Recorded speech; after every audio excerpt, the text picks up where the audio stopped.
Well, I'm on Lake Roosevelt now, a little RV park in Keller, and I had the great pleasure of joining a good friend now, Alan Greenhalgh. Greenhalgh. I had Yeah. to get that right. Sure. The owner of Kokabow Tackle. And Alan and I have been known each other for about 5 or 6 years. And one thing I've noticed that as a manufacturer of the best kokanee fishing tackle that I know of, I'm a huge fan, that consistently produces fish, is Alan. The more I talk to him, the more I realize he really knows a lot about kokanee. And that's had a lot of influence on how he manufactures and what he manufactures for kokanee. So I've taken advantage of the fact that I've got him by myself today, and I wanted to have him give you his top 3 tips about what's important about fishing for kokanee. Okay. To fish with success. Sure. Probably the first thing that I need to know is the time of year that you're going fishing or when you're planning on going. It really matters because kokanee follow food source. That's what they do. And so in this early spring, we go into late fall, we go into winter. You'll find kokanee at different locations in the water column. And so one of the things that we talk about as well, where's the food source? The food source is close to the surface, and that's later in the fall, in the winter, early spring.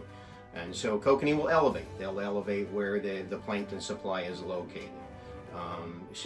Excluding Lake Chelan, because Lake Chelan is kind of a different animal. I mean, we were talking about that. They're deeper in deep water in the wintertime, and most of the time those kokanee are fairly deep. But in most of your waters in the northwest, this kokanee is actually following the food source. Well, and we can actually see the primary food source in Lake Roosevelt is Daphne. That's right. And we can actually see them on the surface. You they can. create slicks when there's a slight breeze. Mm-hmm. And the difference is, in Chelan, they're feeding on Mysis shrimp. You're right, correct. So that's what you got to know is what time of year am I going fishing. If I'm going fishing in the winter, like right now we're in February, and we're still in the colder water conditions, these kokanee are going to be closer to the surface because that's where that food source is located. Now we move into later spring, into early summer. Zooplankton and the larger Daphnia, they don't like to be seen, Dave. That's how they protect themselves. Exactly, they protect themselves. This is a animal, if per se, because it has an intelligence form. It's swimming around and it's feeding on zooplankton. Feeds on phytoplankton, and phytoplankton is a plant plankton, and a plant plankton needs light and it needs a nutrient to grow. It's a plant. Mm-hmm. Okay, it doesn't have the ability to swim around because it's not a live animal form. So zooplankton will feed on phytoplankton, and in the wintertime it needs light, it needs nutrient, and so therefore phytoplankton will grow closer to the surface of the water. Well, the zooplankton, it will elevate and it will feed on the phytoplankton. Well, kokanee also feeds on zooplankton, so therefore it elevates into the water column. So there's no reason to be out fishing in deep water during the wintertime or early spring or late in the fall, because those kokanee are located where that food source is at, and that is closer to the surface of the water. Right. So therefore you have to know that when you're going fishing. If I'm going in the summertime, then we know that we can go into deeper water because the plankton source has moved into deeper water. It's moving down into cooler water, and therefore the kokanee are following that. So Exactly. we too have to go down to where they're located. I can tell you right now that kokanee like that 50 to 55 degree water. Actually, it's 54 degrees if you want to get very specific of where they grow the best at. That's what they're looking for, is 54 degree water. You won't always find 54 degree water. Right. But when we get into warmer temperatures, as surface temperatures warm up, they're going down to where there is cooler water. Okay. And so we can find those fish on our finders. We can see where they're located. Most of the time we say we're trying to find that thermal climb. You know, that's where warm water and cold water meet. Somewhere in that water column, there's cold water coming from the bottom, there's warm water coming from the top. They meet, and there's a lot of oxygen the supply that's in there, and that's where you'll find a lot of kokanee hanging out, or you'll find a lot of plankton hanging out. Well, if I don't know exactly where that thermocline is at, then you better be watching your finder pretty close, because when you start seeing schools or arches of kokanee, most of the time they're going to be in that same water column level. Where is that? It could be at 30 feet, it could be at 40 feet. Mm-hmm. But that gives you a pretty good idea that that thermocline is right around that level of water. Right. Okay. So that tells me that that's where I need to be. Well, it's interesting too, you mentioned watch your depth sounder when the water's warming up, because that thermocline is where you're going to see consistent numbers of marks. And why right now, we're in February on Lake Roosevelt, we don't see anything because they're so shallow. Well, we're in 38-degree water right now is what we're fishing. And they don't even show up in your No, sounder. and they're so close to the surface. Exactly. Yeah. So we just have to know that when we're going out fishing that, you know, I'm not going to be fishing, 30 feet today because the fish are not at 30 feet. You know, it's the time of year that you're fishing. Exactly. This is a great example. Something else that I like to also know is, what am I fishing for? Am I fishing for an adult kokanee? Am I fishing for a juvenile kokanee? Because they're different. They feed on a different size of plankton. A small kokanee, 1-year-old, 2-year-old kokanee is looking for plankton that best fits their gill rakers. As they seine through the plankton, it sticks to their gill rakers, and they're not looking for a large daphne out. They're not looking for a large zooplankton, because it gums up their gill rakers. It doesn't work for them. They can't digest it. So they're looking for a smaller plankton source, and therefore the larger kokanee are going to be somewhere else, because the larger kokanee's gill rakers are so wide, and the feathers are so wide in their gill rakers that the little itty-bitty plankton doesn't stick to their gill rakers. They're looking for a larger source of zooplankton. That's an amazing fact. Yeah. I never thought of that. So they're going to be located typically in a different depth. It could be above the smaller kokanee, it could be below them. But if you are convinced that you're looking for a larger kokanee and all you're catching are small kokanee, the best thing that you can do, in my opinion, is start changing your depth. Either go down 10 feet from where you were catching smaller kokanee and see if those larger kokanee are there. A lot of times they are, but there are times where we found them above the smaller kokanee because the larger zooplankton is actually above that level of the smaller zooplankton.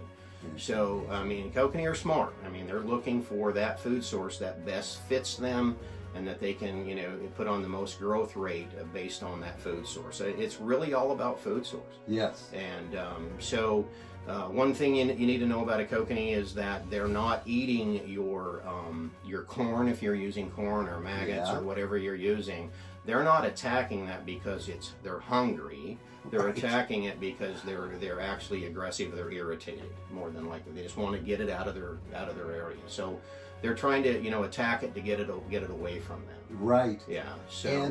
So when we talk about stimulating a strike, then we're getting into the arena of color and speed. Exactly, and that would be the third thing that we need to discuss is how can we get this fish to hit us. If I'm fishing for a larger kokanee, it's on its adult cycle. It could be on its spawn year. We're going into warmer conditions. This kokanee starts to become very aggressive. It's feeding heavily. It's trying to put a lot of weight on because it knows it's on its spawning cycle. It needs to develop to its full potential before it takes off on the spawn. Yes. And so because that fish is aggressive, I too have to become aggressive. And how do I do that? I can do that by speed, I can do that by scent, and I can do that by leader length. Okay, so I'm trying to make my tackle a little more aggressive. I'm trying to make it a little faster. The flutter in it, the actual whip of a dodger is greater, and therefore that kokanee will strike it because it is very aggressive. If I'm fishing for a juvenile, let's just say I'm early in the spring, this fish is not a full-grown adult. In colder water conditions, sometimes we have to lengthen our leaders out. We have to slow down, and we have to not be as aggressive. Our scents are not as aggressive on our corns. Yes. A lot of times with our corn, we'll put garlic on later into the summer toward the spawning season because it's more of an aggressive scent. That's amazing that you mentioned that. I can understand better now why garlic is an element of a lot of the scents that are used. We kind of have a little saying in my little Kokanee world. It's kind of, we say sweet in the spring and bitter in the fall. And I know what the salmon guys know what I'm talking about because you know they're using heavy garlic scents. To, you know, for the kings, and let's say out on the Columbia, we're using a lot of garlic later in the fall. But early in the spring, we use some sweeter scents, vanillas, you know, shrimps, things like that can really make these fish hit early in the spring versus later into the summer. We're using the more heavier scented. Yes. You know, with colors, one thing that I have learned over time, and it's not always 100% true, but it's definitely a great place to start, and you'll probably end up going there throughout the day, is that if it's a dark, cloudy, gloomy day, or we're fishing in very deep water, we fish darker colors. Okay. What am I talking about when I say darker colors? Black, blue, dark green, dark purple, copper, gold. You know, that's in those darker shades. They'll hit. Yes. As the sun gets higher in the sky, the direction of the sun is hitting the water in different direction. We'll change up. We'll go to more pinks and chartreuses and silvers and whites and the more fruity, more lighter colors. So we just say if it's dark, it's darker conditions, dark tackle. If it's light, sunny, clear conditions, we go with lighter tackle. Yes. But then you have Chelan. And sometimes Chelan will throw you these curves where it's crystal clear water, sunny days, and we know that black works. You know, black is working at 140 feet. Well, I'm not sure how much light is down there, but there definitely has to be some pretty good light at 140 feet. So, you know, I'm really glad that you mentioned that is kind of the axiom. Dark days, dark colors, bright days, bright colors. That's not always going to be absolutely true, but as you say, it's the place to start. You know, when you look at the variety of what you've got to present these, and you've developed a lot of incredibly attractive patterns and where to start. Yeah. And now you've got a place to start. Right. And interesting too about your leader weights, because I've found that as you mentioned, you can find schools of fish that are 10 inches to 12 inches. Correct. And then you'll find a school of fish that's 13 to 15 inches. And they do separate themselves because of the food source they're targeting. Correct. And you can attract those by changing your speed. One thing that I would really like to stress is that, and I tell a lot of folks this, is that you don't tell a kokanee what they're going to hit. They tell you. Okay? We have to ask them the questions, and they will give us the answers most of the time. And really, that is really true. You know, I've got to ask them, what colors do you want today? They will tell me. I've got to ask them what scents of corn they want today. They will tell me. I will ask them what speeds they want today. They will tell me. If we get locked into the same colors, the same scents, the same speeds all the time, we're not willing to ask the question. I'm guilty. We could be on a boat ride all day long. So as I tell folks is that, you know, if you're running something in 20 minutes, they haven't answered the question, you need to ask them a question again. Maybe it isn't orange they want today. Maybe it's green they want today. And if you're not willing to ask them if they want green, then you'll never know. So you've got to constantly be doing something different about every 20 minutes, because if it didn't happen in the first 20 minutes, what makes you think it's going to happen in the next 20 minutes? You know, it does take that extra effort. I am as guilty as anyone else by becoming complacent about, oh, I love this dodger, I love this spinner, and not being willing to experiment.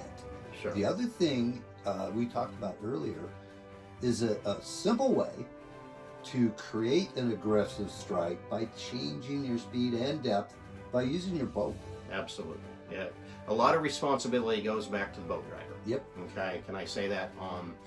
we have proven fact by watching underwater video that kokanee will climb in behind you. You've called them in, and that's really what a dodger does. Is it just basically you're calling them in. You know, I always say that, you know, in some of my seminars, it's like an elk bugle. You're bugling this elk to come in to take a look at, you know, to get close enough to take a shot. It's the same thing with kokanee. With our dodgers or our flashers, is we're basically calling them in. It's you know, you're throwing out some vibration, they're picking it up with their lateral line, and so they're coming in to kind of figure out what is going on, and to try to gain interest. And so they're going to climb in behind you, but they're not always going to strike. They'll actually get in unison with the movement of your, you know, your lure. Yes. And they'll swim behind that and get in unison with it, but sometimes they'll just get bored and they'll swim away. So you, as the boater, you've got to make a change of speed. You've got to make a change of direction to make your lure flutter up or slow down. And when you do that, they will attack it. Yes. So again, it's this aggressive strike that we're looking for, and we've got to create that aggressive strike. And it can be simple as doing the S-turns in your boat. It's changing your throttle every once in a while. Yeah, it can be a leader length change. Yes. You know, you can make your tackle go faster, or your lure could actually spin faster if you shorten up your leader length. Yes. You know, one thing you got to be very careful with is getting too much of a leader out beyond your dodger, if it's to say we're running a dodger, because you lose the action transferring down that line. Yes. So no longer are we getting our hoochie to flutter unless we have a bill on the front of it. It's not doing anything but just dragging through the water. So Absolutely. We have to be careful with that. You just have to know that, you know, what time of year am I fishing? Are they aggressive? Are they lethargic? What size of fish am I looking for? Where is this food source located? Yep. One other thing I guess I want to talk about, and that is, where is the sun located? It's huge. Okay. You know, we're watching the sun in the morning, and again, phytoplankton requires sun and it requires nutrient to grow. It's a plant. Right. So where is the sun located? And I'm always looking in the morning when I get on the water to find out where is the sun located, because where I can find the sun early in the morning, that's where I'm going. Perfect. Because I know that the phytoplankton is over there, it's growing, and therefore there'll be zooplankton over there, therefore there should be kokanee over there. One other thing that I want to talk about, and that is, where are the birds of prey? Oh. Okay, if you think about it, if you know there are eagles or there are osprey on that water, or they're nesting around that water, are they feeding early in the morning? If they are, they're feeding on that upper water column. They're diving in for fish. Well, if that's the case, then why am I fishing at 30, 40 feet? I shouldn't be. I should be up on top. So those birds can tell you a lot about where the fish are located early in the morning. And they'll follow that same pattern, because the zooplankton will elevate, because that's where the phytoplankton is located. So, you know, let Mother Nature tell you some things that will help you. There's only so much daylight during the daytime, so we're really out there to try to be as successful as quickly as we can. Yeah. And not be, you know, spending a whole bunch of time trying to figure this out, when if we just look around us, we can pretty much know where to start, and we can be successful. That's a great benefit. And then it's a down. Right. Those are some excellent principles to find. Sure. The time of year. Yep. Depth. Yep. Speed. Create some different actions. Yep. Be willing to experiment with colors. Yep. And speed and depth. Right. And it takes a little work. You know, one thing too, Dave, is I'm not sure what they see. Yeah. And I've never talked to a kokanee, and I don't know anyone that has. So we don't know exactly what the color combinations are they see. Do they see pink? I'm not sure. We don't know. Do they see orange? Do they see green? I don't know what they see. We use, in my company, we paint in a lot of black. Yeah. You know, black is not a UV color, but yet we can catch a lot of kokanee with black. And so, you know, you just got to be able to step out of the box a little bit and try some color combinations that, you know, may not think it's going to work. Again, as I say, we're not trying to catch you, we're trying to catch them. Yes. And it's sometimes we just have to make some color combinations up that this doesn't make sense to us, but it does to them. You know, and I listen to other people, and their favorite color is different than mine. Yeah. And that tells me I'm not experimenting enough. We got to be careful not to get locked in on one color. Oh, yeah. You know, You know, the neighbor guy may have went out and caught a lot of kokanee on green today, and that's all you have in your boat is green for the next day, and it's not a green day. Absolutely. It could be a pink day, it could be an orange day, and if you don't have any pink or orange, you're on a boat ride all day long. So you got to be able to have a variety of colors on board, and you got to be able to start out with some darker colors early in the morning and start changing color combinations and changing some speeds and changing some leader lengths. You know, ask the question to the fish. They normally will give you an answer. That's a great way to put it. You have to. We don't start with just one scent on all the rods. Right. You know, ask the question, which scent do you like? I mean, we're going out with 7 different scents of corn. 7. Oh my. And, you know, every rod in the morning has a different scent of corn on it, and we're watching to see which scent that they might be interested in. Therefore, if they go off on rod number 1 on a certain scent, we're taking that scent and putting it on rod number 2 or rod number 4 or whatever, and seeing if they're following that scent, because I'm asking them the question and they're trying to tell me what they want. We have to listen. That is a great way to put it, Alan. Thank you so much. Absolutely. Ask the fish the question. Ask them the questions. And they'll give you the answers. They will give you the answer, but you have to be willing to ask them, and you have to be willing to listen. That's great. Yes. Alan, thank you so much. Absolutely. So good to get together with you, and thanks Dave. for taking the time. Thank you. I appreciate it. Thanks. Well, hello again. Dave Graybill, FishingMagician.com. I'm out here on Lake Roosevelt with Alan Greenhalgh, who's the owner, operator, the main man at Kokabow Fishing Tackle. We're on Lake Roosevelt, and there's a reason that Alan has driven all the way from Meridian, Idaho to join us in Jim Payne today. And Alan's used to catch lots of big kokanee on Anderson Reservoir in Idaho. But you had a goal. Yeah.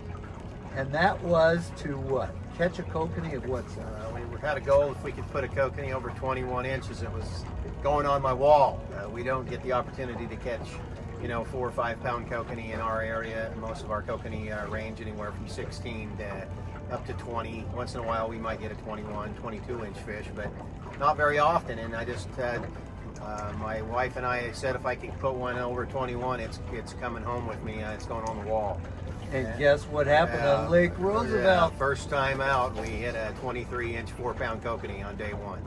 So isn't that that's fantastic? awesome. It made the trip. Yeah. I tell you what, that's made Alan's trip. It's made the trip, and that's why a lot of people make the trip to Lake Roosevelt. Right.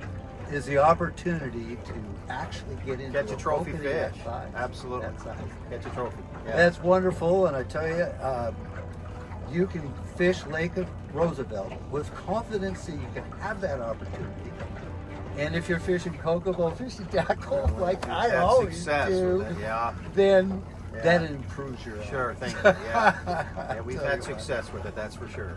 Well, congratulations for finally hitting that magic number over 21, landing a 23 inch, probably 4 pound. It was 4 pounds, right. But we know there's one bigger than that out here, so we're still searching. That's right. We're not quitting until we get one to match. Yeah, we want one. We want its little brother or its big brother. So that's right. Well, it's sure great to be out here in the Dave, water with you, and congratulations on getting that wall Thanks hanger for being with us. Absolutely. From Lake Roosevelt. Thank you.